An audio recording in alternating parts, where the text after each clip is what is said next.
The same old Boro mentality is rearing its ugly head again, say some fans. It's like watching Carrick football, another says. How are you doing? Welcome back to Where Boro Walk. It's another 20 minutes of Middlesbrough chat. This tweet here says, whatever's causing these performances, it needs to be eradicated ASAP. It's a mentality that needs stamping out once and for all. I'm fed up of seeing the results like Wrexham. Have we got shades of Carrick? Creeping back is our main topic of debate for this particular episode. We're also talking about our October Player of the Month. Also, because it's Halloween, looking at horror shows. What's the worst ever Boro result you've had to sit through and endure? And we're continuing with our A to Z of the letter D. AI has come up with one from the past. So stay tuned to the end of the video as we talk about dicks as well, whether these three can come with anything. We've got Sarah, Craig and Sean back with us to review. What a week it's been for Boro. Beating Wednesday and then struggling to beat Wrexham. Sarah, your overall thoughts on the two games you've watched this week? Yeah, slightly underwhelming performances, I think it's fair to say. The Wednesday game was probably better than I thought after leaving, if that makes any sense. I think in the actual evening itself was very weird. The atmosphere was very subdued. In turn, I thought we would make a bit of an atmosphere and we really struggled. The Wednesday game was odd. We didn't play particularly well, but we still probably deserved to win the game. And then Saturday was a horror of a first half showing, and then obviously much better second half. So weird. There's lots of fans that said that Bob Edwards got it wrong, and he said that himself, hasn't he? I think Craig at the end of the game is on him. What particular positions for you did he get wrong? I know there was 4 subs, but I actually thought the system was wrong. I thought that he dropped Tommy Conway, which, if nothing else, that decision is probably at least 98% of the fan base are now saying that can never happen again. That's what it feels like, at least. Whereas there was some call to him to be dropped because he hasn't scored enough, and we all know that. But our team without Tommy Conway in it is much less effective. It really is, and he does create problems, and he does. Yeah, there's a whole discussion about his work rate, but he's much more than his work rate. So that was a big call. But not playing a wing-back system really threw me, and I didn't understand that. They play a wing-back system. It made sense to go up against them and just be better than them because we are better than them, right? So that was, and he changed it at half-time to do that, and the second half was obviously much better. Yeah. Craig, who or what disappointed you? I don't want to jump on him straight away, but Whittaker had a mare. Going to the ground, the people I was with were saying, "Oh, he'll have a mare today." And I said, "No, he scored 2 and 2. Confidence will be high. He'll have a good performance today." And I think I counted in a 20-minute spell in the first half. He gave the ball away 6 times, and even Britain was giving him a bollocking. Like, it just wasn't sticking. Every touch, it was bouncing off him. He wasn't kind of like tracking back, and it kind of got back to the no confidence at the start of the season Whittaker that we've seen. But as well, Morris didn't really seem at the races for some reason, and I don't know whether that was because Brown's played so well, and that was a bit controversial that he'd swapped those two. So I think, and obviously what Sarah's saying about Conway, we do miss him when he doesn't play. So I think those 3 kind of for me was bad, but a point's a point. Yeah, cheers both of you. I mean, Sean, do you understand why people are writing things like shades of Carrick creeping back to this side? No, I don't really understand that. Doesn't make sense to me being so negative, to be honest. I think, as Sarah's pointed out, some people will want to revert back to the system that has been tried and tested. I think for me, given that we beat Ipswich with a back 4, I just think a lot of individuals had an off day. I think we were flat and we just couldn't get any rhythm going. We couldn't get a sequence of passes. A lot of the passes were light and putting other players in trouble. So I was disappointed because Wrexham looked poor to me. A lot of people were saying before the beginning of the season, they'll do better than us, and they've been shrewd in a recruitment. But I think there's a lot of pros, and dare I say it, sort of even aging pros in there that are going for a payday, and I didn't really reckon much to them. I just thought it was a missed opportunity. But that said, 3 games, 7 points from 9, and that includes Ipswich. Frustrating, but we'd have probably took it. Yeah, we can't moan too much, can we? I mean, you're still second and still looking healthy. Let's call out some players though that featured in many tweets, Sarah, if that's okay. Here's one which we covered here a couple of, well, it feels like a month ago now. Matt says, Nipan looks every inch the 18-year-old today. He's been completely lost this first half. He's got to come off at half time. Yeah, I feel like maybe we put the kibosh on him because he was brilliant the first 2 or 3 games, wasn't he? What's happened to him? Yeah, he has looked a bit lost the last couple of games. That's true to say. I'm not sure that Conway not being in the team helped him, to be honest, because and I think that happened previously as well. I think that it's the combination of players that, for me, Edwards isn't getting right for some reason, and I don't know whether that's because he's trying a lot of different things out. But I think he would have been better off playing with a Conway, for example, and even a Sterling. I think that would be the combination for me to try. Nipan has not looked good. He didn't look good when he came on Wednesday. They gave the ball away a lot, and I think he played him as a 9 on Wednesday as well, which was very bizarre for a period of time. He wasn't good. I don't think we should write him off. He is young. He's 18 years old, of course, but I wouldn't be necessarily starting him. I think he might be better as an impact player, which is what he has done so far. When he came on at Preston, he came on and made a difference. I think there's a couple of players we've got, like Nipan, like Sen to a certain degree, like Hansen, that are better impact players than they are starting the game. Okay. A couple more for you, Craig, if that's okay. FTN says, a terrible team selection formation. Everyone was expecting 3-5 at the back. Nisa out the attacking players, sharpish. And please don't bring Silvera on again. The lad is clueless. He's not good enough for this league. Do you agree, Craig? No, it's wrong to jump on Silvera. I didn't think he was that bad, really. I mean, Sean's already said that it was a flat performance and it wasn't kind of right. Whether or not having a 3 or a 5 with wing backs would have changed much. Starting with that, obviously we don't know. You can just guess at that. But I think just too many players had an average day, and whether that be 3 games in a week, taking its toll. And I know you made a few changes, but just alluding to your earlier tweet regarding going back to the Carrick mentality thing, the last 6 months under Carrick, we wouldn't have come back from that. We wouldn't have fought on. We wouldn't have kind of pushed on. And even when Hackney scored, Conway got the ball straight to the centre circle. And so the passion, the determination and the attitude has changed. When we've been 1-0 down under Carrick a lot of times, or losing the game, and we're still passing it around the back four, not looking to assert any kind of aggression or attacking. So I think people just kind of like little bandwagon, don't they, and to jump onto it. So I think that's totally unfair. I think the mentality has changed in the squad.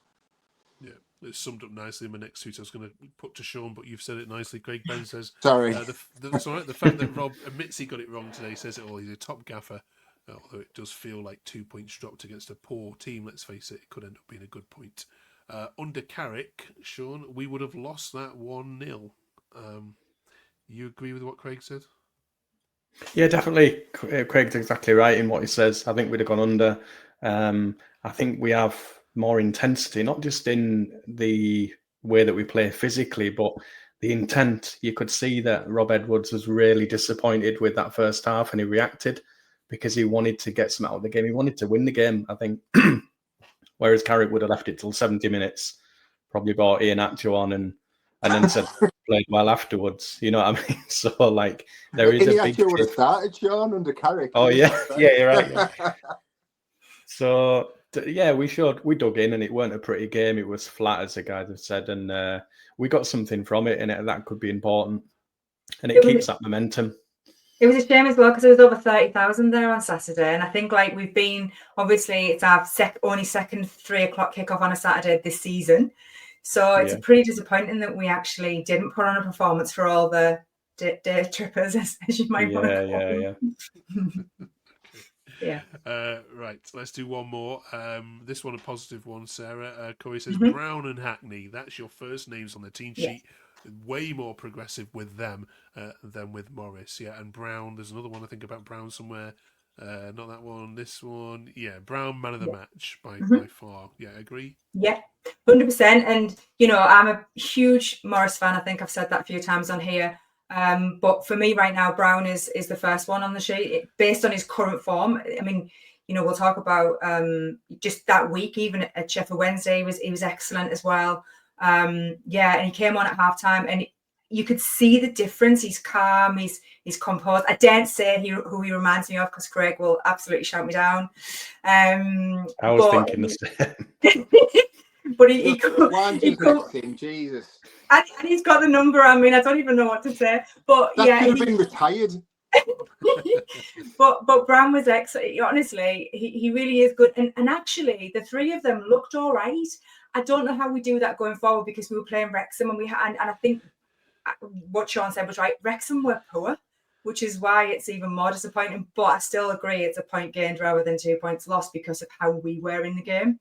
But Brown, I'm really impressed with him. He should definitely start alongside Hackney, and if he's going to go with a 3, then yeah, Morris as well. And I'm a Morris super fan, so yeah, Brown good, Okay. very good. Right. We're a quarter of the way through the season now, so next week we'll be getting this lot to do their new season predictions. Of course, Coventry play on the Friday night ahead of your trip to Watford. So, yeah, at the moment it looks like Coventry are going to run away with this. Craig, is that the way that you see it? I mean, next week we'll ask you where you're going to finish, but yeah, they're just on fire, aren't they? Like, well, the full job that Lampard's done since he's went in, the finish to last season that they had, the form as soon as he went in and took control was very good, and then the start of this season, so it wasn't just like a kind of like a form hill, if you want.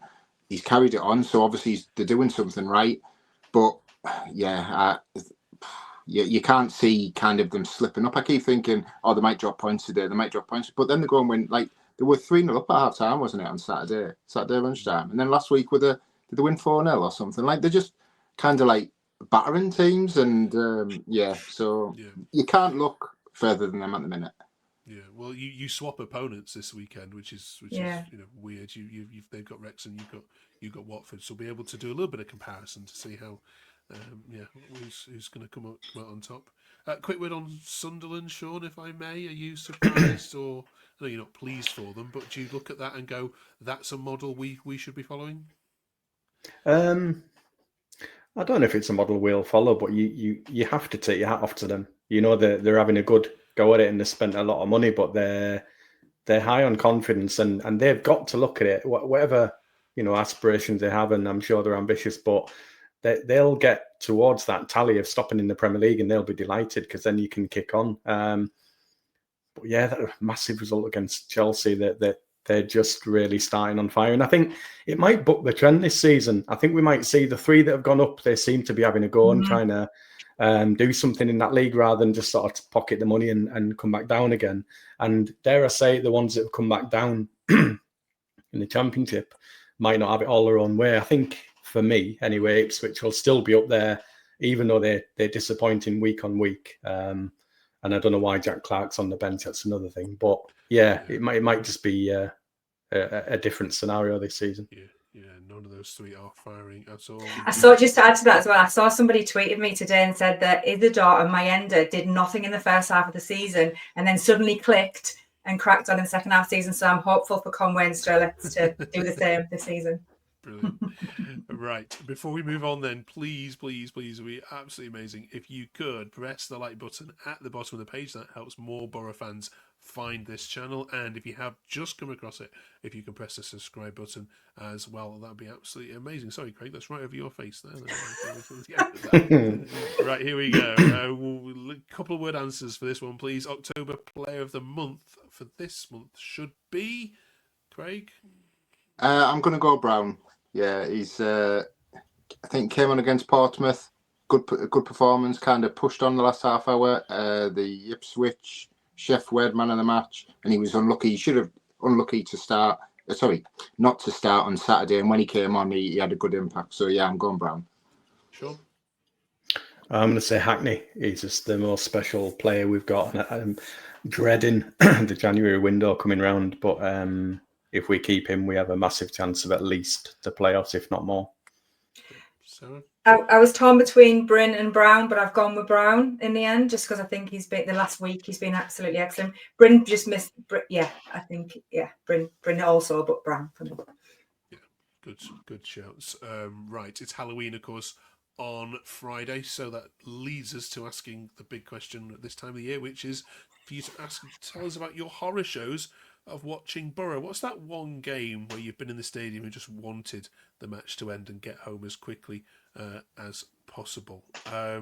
Who's got a good one for this? Please let us know in the comments as well. We'll read some of these out next week. Who wants to kick this off? I'll go first. Okay. My game that sort of gives me nightmares is when we played Cardiff in the FA Cup quarter final back in, I think it was 2008.